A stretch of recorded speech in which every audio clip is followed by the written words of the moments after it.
8 sejak dilangsungkannya ibadah di rumah kita masing-masing.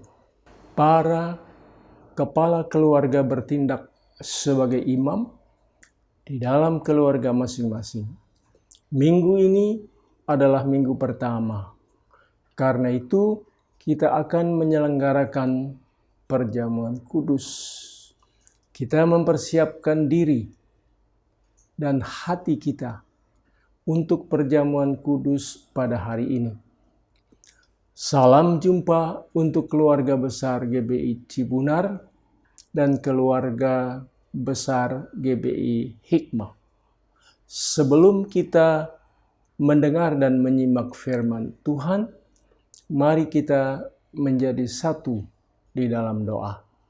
Bapa di dalam Tuhan Yesus Kristus, dalam persekutuan Roh Kudus, kami menghampiri tahta kasih karunia-Mu. Dalam nama Tuhan Yesus Kristus, tundukkan kepala kami, mengucap syukur dan banyak terima kasih. Sebab Tuhanlah yang sudah melindungi, menaungi, menyertai, memberkati kami dengan semua berkat-berkat rohani, jiwani, jasmani, kesehatan, kesembuhan, dan juga memberkati berkat keuangan.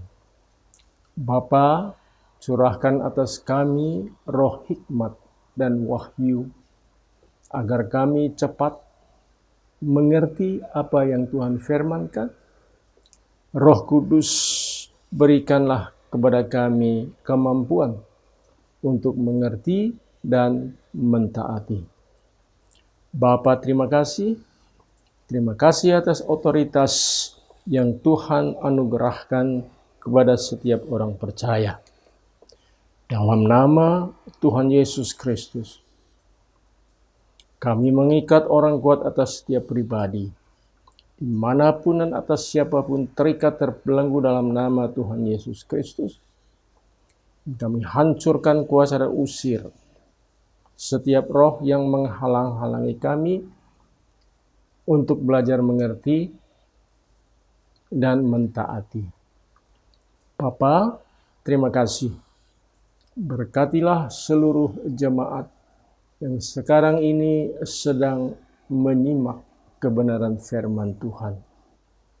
Ampuni kami dari semua kesalahan, dari semua hal yang tidak berkenan di hadapan hadirat Tuhan. Sekarang Tuhan berfirman-Lah, kami siap untuk mendengar. Roh Kudus, jadikan kami mengerti dan sanggup mentaatinya. Di dalam nama Tuhan Yesus Kristus, nama di atas segala nama, kami berdoa dan mengucap syukur. Haleluya. Amin. Judul pemberitaan firman Tuhan hari ini adalah meninggalkan kasih yang semula. Wahyu pasal 2 ayat 1 sampai dengan ayat ke-7. Tuliskanlah kepada malaikat jemaat di Efesus, inilah firman dari Dia yang memegang ke-7 bintang itu di tangan kanannya dan berjalan di antara ke-7 kaki dian emas itu. Aku tahu segala pekerjaanmu, baik jerih payahmu maupun ketekunanmu. Aku tahu bahwa engkau tidak dapat sabar terhadap orang-orang jahat, bahwa engkau telah mencobai mereka yang menyebut dirinya rasul, tetapi yang sebenarnya tidak demikian, bahwa engkau telah mendapati mereka pendusta, dan engkau tetap sabar dan menderita oleh karena namaku, dan engkau tidak mengenal lelah. Namun demikian aku mencela engkau karena engkau telah meninggalkan kasih-Mu yang semula. Sebab itu, ingatlah betapa dalamnya engkau telah jatuh. Bertobatlah dan lakukanlah apa yang semula engkau lakukan. Jika tidak demikian, aku akan datang kepadamu dan aku akan mengambil kaki dianmu dari tempatnya, jikalau engkau tidak bertobat. Tetapi ini yang ada padamu, yaitu engkau membenci segala perbuatan pengikut Nikolaus yang juga kubenci. Siapa bertelinga, hendaklah ia mendengarkan apa yang dikatakan Roh kepada jemaat-jemaat. Barang siapa menang, dia akan kuberi makan dari pohon kehidupan yang ada di dalam Taman Firdaus Elohim. Kasih yang semula adalah kasih yang murni, rela berkorban, memberikan apa saja demi yang dikasihinya, yaitu kasih yang tak bersyarat, yang hanya tertuju kepada yang dikasihinya. Inilah kasih agape, kasih yang pertama, first love, kasih yang terdahulu. Dalam Wahyu pasal 2 ayat 4. Namun demikian aku mencela engkau, karena engkau telah meninggalkan kasih-Mu yang semula. Kritikan Tuhan Yesus disampaikan secara langsung, singkat, dan jelas dengan sikap waspada terhadap kemurnian ajaran yang begitu ketat. Jemaat di Efesus sudah meninggalkan kasih mereka yang semula. Mereka membenci ajaran yang sesat. Kuasa kebencian sudah memadamkan kasih itu. Kasih dalam jemaat Efesus, hati mereka terhadap Tuhan Yesus sudah agak dingin. Dulu mereka selalu ingat bagaimana Tuhan Yesus berada di tengah-tengah mereka. Tetapi kemudian mereka jarang sekali mengingat akan kehadirannya. Jadi, ajaran mereka selalu baik, namun kasih mereka sudah berkurang.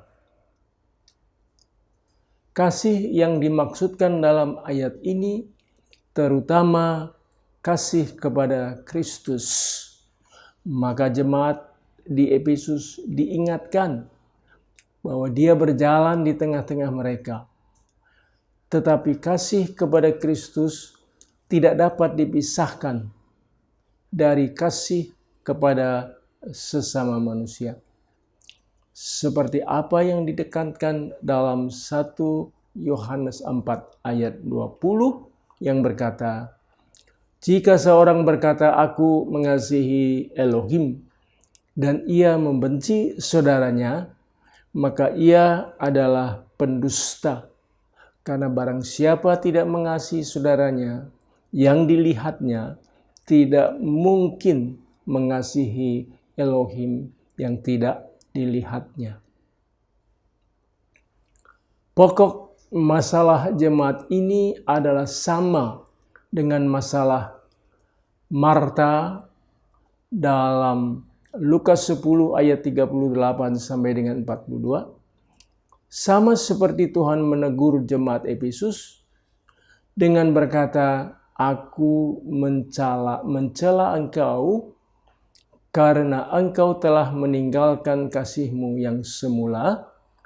Demikian juga dia menegur Marta dengan berkata, Marta, Marta, engkau khawatir dan menyusahkan diri sendiri dengan banyak perkara. Tetapi hanya satu saja yang perlu. Maria telah memilih bagian yang terbaik, yang tidak akan diambil darinya. Pentingnya kasih sekarang ditekankan dalam Alkitab, misalnya dalam 1 Korintus pasal 13. Kita yang membaca kitab Wahyu perlu bertanya kepada diri kita sendiri, apakah saya telah menjadi seperti jemaat di Efesus pada saat ini? Sekarang ajaran Nikolaus. Ajaran Nikolaus adalah ajaran yang mirip dengan ajaran Biliam yang menyesatkan. Nikolaus adalah salah seorang jemaat Tuhan pada gereja mula-mula. Alkitab menjelaskan di Kisah Rasul pasal 6 ayat 5 sampai dengan ayat 6. Usul itu diterima baik oleh seluruh jemaat. Lalu mereka memilih Stefanus, seorang yang penuh iman dan Roh Kudus, dan Filipus, Prokorus, Nikanor, Timon, Parmenas, dan Nikolaus, seorang penganut agama Yahudi dari Antioquia. Mereka itu dihadapkan kepada rasul-rasul, lalu rasul-rasul itu pun berdoa dan meletakkan tangan di atas mereka. Bahwa Nikolaus adalah seorang penganut agama Yahudi dari Antioquia dan ia menjadi jemaat Kristus.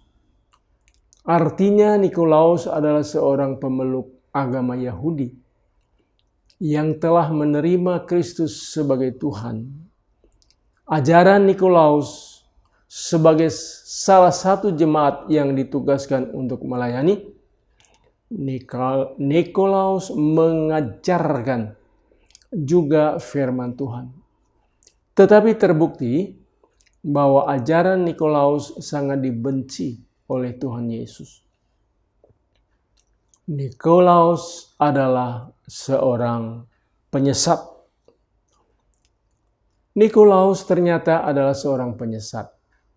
Ajaran Nikolaus adalah ajaran yang mentolerir budaya atau tradisi atau kebiasaan paganisme. Nikolaus mengajarkan tidak apa-apa beribadah kepada Yesus, tetapi juga melakukan tradisi, praktek budaya paganisme. Perlu diketahui bahwa salah satu budaya paganisme saat itu adalah seperti makan persembahan berhala, perzinahan, penyembahan kepada patung-patung, dan hal-hal lainnya. Ajaran-ajaran Nikolaus ini tanpa disadari oleh anak-anak Tuhan telah meracuni anak-anak Tuhan pada saat itu. Bahkan praktek-praktek tersebut masih sering terlihat hingga saat sekarang ini. Sesungguhnya apabila kita mau jujur, kita masing-masing, orang per orang, dapat mengadakan observasi di dalam pengalaman hidup kita. Kita mulai kehilangan kasih mula-mula, itu akan terlihat, akan terasa. Misalnya, pada waktu kita pertama kali percaya dan menerima Tuhan Yesus Kristus sebagai Tuhan dan Juru Selamat, itu seringkali dapat dinilai dari berapa sering, berapa antusiasnya kita di dalam ibadah. Ibadah yang kita hadiri. Misalnya, pada waktu kita berada dalam kasih mula-mula, kita sudah tidak memperhitungkan lagi ibadah-ibadah dan persekutuan-persekutuan di mana kita mengambil bahagian. Misalnya, selain ibadah raya di hari Minggu, kita merasa cinta Tuhan yang luar biasa dan kita merasa hanya 1 kali seminggu itu tidak cukup.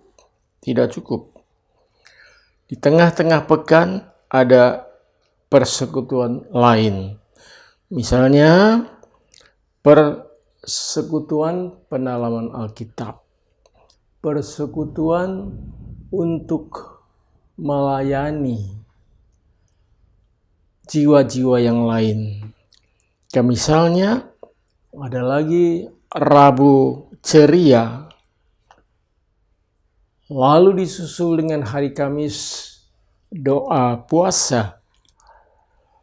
Pada hari Jumat ibadah rumah tangga. Pada hari Sabtu ibadah remaja dan kaum muda dan selanjutnya. Coba kita bertanya kepada diri kita masing-masing. Itu dahulu. Tetapi apakah sekarang ini masih tetap atau berhenti atau berkurang, bahkan tidak lagi sama sekali? Misalnya pada hari Minggu pun kita merasa sudah cukup. Apabila ada kesibukan-kesibukan lain, kita absen dari ibadah hari Minggu, lalu kita berpikir, minggu depan masih ada hari lagi, minggu depan masih ada hari lagi. Dan kalau itu terus-menerus dibiarkan, kadang-kadang kita hanya beribadah sebulan sekali. Bahkan kalau terus-menerus begitu, setahun 2 kali, yaitu ibadah Natal dan ibadah Paskah. Tanpa kita sadari, kita merasa itu sudah cukup. Padahal kalau kita mengulang memori kita mengingat kembali pada waktu kita mula-mula menjadi orang percaya, banyak hal yang kita harus akui. Dalam bentuk apapun, kita mulai kehilangan kasih yang mula-mula. Dulu kita berada dalam keadaan yang tidak pernah lelah untuk melayani. Ada kerinduan selalu mencari jiwa baru dan kita bersaksi. Kita membawa jiwa-jiwa kepada Tuhan Yesus. Tetapi sekarang seringkali itu jarang, bahkan tidak pernah lagi. Membaca Alkitab misalnya, saudara, pada saat kita berada dalam kasih mula-mula, kita selalu cari kesempatan. Apakah pada pagi hari atau nanti malamnya kita membaca, merenungkan, dan berusaha untuk mentaati apa yang Tuhan firmankan. Namun sekarang, jangan-jangan kesempatan-kesempatan seperti itu sudah jarang kita temui. Saudara-saudara, saya dan saudara, kalau mau jujur, kita bisa memeriksa hati kita, pikiran kita, perasaan kita, kebiasaan kita. Apakah tanda-tanda mengasihi Tuhan itu semakin kuat? Ataukah perlahan-lahan tetapi pasti kita makin jauh dari kasih mula-mula? Dan pada minggu pertama ini, kita mau coba belajar bertanya kepada diri kita sendiri. Apakah saya masih full berada dalam kondisi kasih yang mula-mula itu, atau sekarang ini kita cepat atau lambat melihat perbandingan-perbandingan yang menyolok bahwa kita tidak seperti kita yang dahulu lagi. Pagi ini kita merenungkan sungguh-sungguh dan membuka hati selebar-lebarnya. Dan firman Tuhan berkata, pada hari ini apabila Roh Kudus berfirman, janganlah mengeraskan hatimu. Dan sesungguhnya lah apa yang kita jalankan, kita praktekkan, kita lakukan, semua itu kita akan pertanggungjawabkan di hadapan kursi pengadilan Kristus. Saudara, firman pagi ini bukan untuk menakut-nakuti, tetapi firman juga berkata, anak-anak yang kukasihi aku hajar, dan anak-anak yang kuterima aku pukul. Mari, saudara dan saya bersama-sama mengoreksi diri kita masing-masing. Apakah saya, apakah saudara sudah mulai menunjukkan tanda-tanda kehilangan kasih yang mula-mula itu? Haleluya. Kiranya Tuhan Yesus menolong kita agar supaya kita cepat tanggap, agar supaya kita mengerti, dan Roh Kudus memberi kita kemampuan untuk mentaati. Haleluya. Bapa, kami datang menghampiri tahta kasih karunia-Mu. Tuhan, hamba-Mu sudah berhenti berbicara. Biar Tuhan Roh Kudus akan sempurnakan. Karena firman Tuhan sempurna, hamba-Mu yang tidak sempurna. Saya berdoa untuk setiap jiwa. Jadikan kami semua layak menerima perjamuan kudus dan jangan menerima kutuk. Roti yang sudah dipecah-pecahkan dan anggur yang sudah dituangkan. Tuhan, kami mau memperbaharui persekutuan kami pribadi dengan Tuhan. Tuhan yang sudah menebus dan menyelamatkan kami, mengampuni kami dari semua dosa. Sekarang Tuhan, kami mau belajar mengasihi setiap orang, mengampuni semua orang yang pernah bersalah kepada kami, seperti Tuhan mengampuni kami. Dalam nama Tuhan Yesus Kristus kami berdoa dan mengucap syukur. Haleluya. Amin. Mari kita mengangkat roti dengan tangan kanan dan dengar firman Tuhan. Oleh karena barang yang aku ini sudah terima dari Tuhan, itulah kuserahkan kepadamu. Yaitu pada malam ketika Tuhan Yesus diserahkan, diambilnya roti. Sesudah mengucap syukur, dipecah-pecahkannya sambil katanya, inilah tubuhku yang diserahkan karena kamu. Berbuatlah demikian menjadi peringatan akan daku. Makan bersama-sama dengan iman dalam nama Tuhan Yesus Kristus. Haleluya.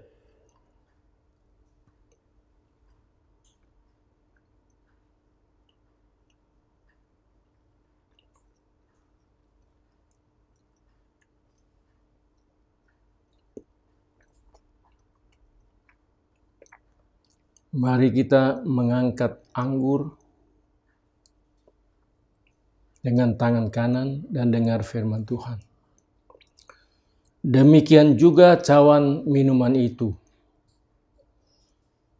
Cawan minuman inilah perjanjian baru yang dimeteraikan oleh darahku. Seberapa banyak kali kamu minum dari cawan ini, kamu memberitakan kematian Tuhan sampai Dia datang kembali. Mari kita minum dengan iman dalam nama Tuhan Yesus Kristus. Haleluya.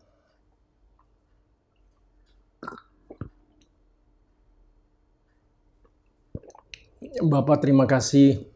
Kami bersyukur kami masih sempat bersekutu dengan Tuhan melalui perjamuan yang kudus. Ya Tuhan, hamba-Mu berdoa sekali lagi, berkatilah setiap orang yang mengambil bagian dalam mengangkat perkakas rumah Tuhan. Tuhan memberkati pendoa-pendoa syafaat, penyambut jemaat, pelayan sound system multimedia, pemusik, pemuji, penyembah, pelayan pundi-pundi, guru-guru sekolah minggu, pembina-pembina remaja. Tuhan memberkati semua hamba-hamba-Mu, pelayan-pelayan-Mu. Kami sungguh-sungguh bersyukur kami akan menghadapi pergumulan selanjutnya, dan kami tahu siapa yang kami percayai, dan Engkau berkuasa memelihara pertaruhan kami sampai Tuhan datang kembali. Dalam nama Tuhan Yesus Kristus kami berdoa dan mengucap syukur. Haleluya. Jemaat bersama-sama berdiri, buka hatimu, terima dengan iman. Bapa, kami mengucap syukur. Tuhan sudah memimpin, melindungi, dan memberkati ibadah raya pada pagi hari ini. Tuhan, saya berdoa untuk semua jiwa yang hadir maupun yang berhalangan, dan pastilah berada di rumah mereka masing-masing. Haleluya, terima dengan iman. Tuhan memberkati roh, jiwa, dan tubuhmu. Tuhan memberkati pelayananmu. Tuhan memberkati keluarga dan rumah tanggamu. Tuhan memberkati pundi-pundi keuanganmu. Tuhan memberkati adonan kebutuhanmu. Tuhan memberkati ladang bendang pekerjaanmu. Tuhan memberkati keluar masukmu dari sekarang sampai selama-lamanya. Terima dengan iman, Bapa menyinarkan wajahnya ke arah engkau. Terimalah rahmat dan anugerah dari Bapa di sorga, kasih yang sempurna dari Tuhan Yesus Kristus, pimpinan, persekutuan, dan kuat kuasa Roh Kudus menyertai saudara masing-masing mulai saat ini sampai Maranatha. Tuhan Yesus datang kembali di awan-awan yang permai. Haleluya. Haleluya. Amin. Haleluya, puji Tuhan. Selamat hari Minggu. Selamat melanjutkan perjalanan hidup kita, pergumulan kita, dan percaya Tuhan tidak akan meninggalkan kita seperti piatu. Tuhan tahu apa yang kita butuhkan. Juga Tuhan sendiri akan membebaskan kita dari takut, dari khawatir, dari semua hal yang mencuri damai sejahtera. Juga Tuhan kuatkan kita semua menghadapi corona. Dalam nama Tuhan Yesus Kristus. Haleluya. Amin.